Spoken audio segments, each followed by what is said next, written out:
예림단장 칼럼입니다. 예, 오늘부터는 조금 발전적인 신앙적인 칼럼으로 진행을 해보겠습니다. 어제까지는 우상 숭배의 영이 우리들에게 심어놓는 부정적인 것들에 대해 살펴보았는데요. 오늘은 하나님의 사랑이 우리들에게 주는 긍정적인 면들을 살펴보도록 하겠습니다. 그 첫째가 회개입니다. 그래서 오늘은 하나님의 말씀에 기초한 회개, 그 첫 번째 시간입니다. 다니엘 디포우의 고전 소설을 보면 로빈슨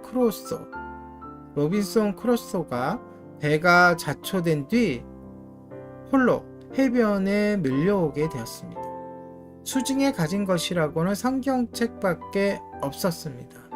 성경을 읽으면서 자신이 죄인임을 깊이 깨닫게 되자 그는 모래사장에 얼굴을 묻고 엎드려 이렇게 외쳤습니다.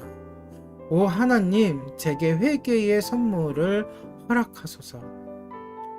우리가 앞에서 살펴보았던 내용들을 통하여 하나님과 사람들의 관계 안에 있는 당신의 우상숭배의 죄를 깨닫게 되었다면 이미 하나님께서 은혜롭게 응답하셨다는 것입니다. 그보다 더 큰 은혜는 없습니다. 로빈슨 크루소가 갈망했던 회개는 죄를 미워하시는 하나님을 깨닫는 자의 거룩한 슬픔이었습니다. 우리는 고린도후서 7장 9절에서 11절의 내용에서 그런 종류의 회개를 찾아볼 수 있습니다. 그 중에 11절, 보라 하나님의 뜻대로 하게 된 이 근심이 너희로 얼마나 간절하게 하며 얼마나 변증하게 하며 얼마나 분하게 하며 얼마나 두렵게 하며 얼마나 사모하게 하며 얼마나 열심 있게 하며 얼마나 벌하게 하였는가.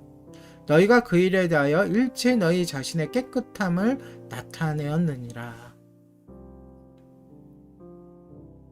하나님께서 회개, 즉 하나님의 뜻에 따라 슬픔을 허락하실 때 구원도 그다지 멀지 않습니다.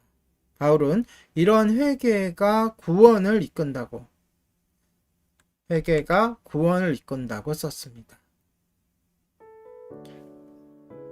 회개하지 않는 자를 향한 엘레인의 경고라는 책이 있습니다. 그 책을 쓴 조셉 엘레인은 회개가 필요한 사람들과 상담을 하면서 사람들이 어떻게 거룩한 슬픔을 받아들이는지 설명했습니다. 그는 회개를 원하는 사람이라면 죄에 대해 철저히 판단하고 명확히 분별하며 인식함으로써 회개에 이를 수 있도록 힘써야 한다라고 제안했습니다.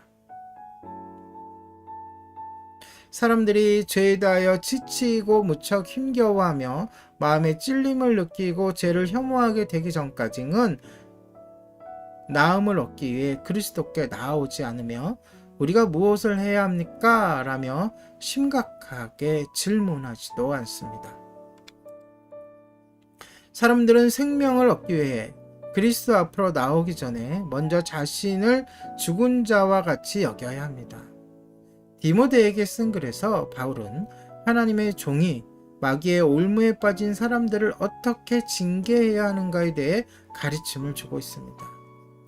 바울이 회개를 하나님의 역사이며 선물로 보고 있고 회개는 그 사람이 하나님의 말씀과 온유함으로 징계받은 이후에 오는 것이라는 것을 말씀에서 명확히 볼 수 있습니다. 주의 종된 자로서 저는 이 구절을 개인 기도 제목으로 삼고 다른 사람들에게 이 사실을 널리 전해야 한다는 사명감과 격려를 받았습니다. 그에 대한 이어지는 내용들은 내일 계속해서 나누도록 하겠습니다. 하나님의 말씀에 기초한 회개의 첫 번째 시간이었습니다.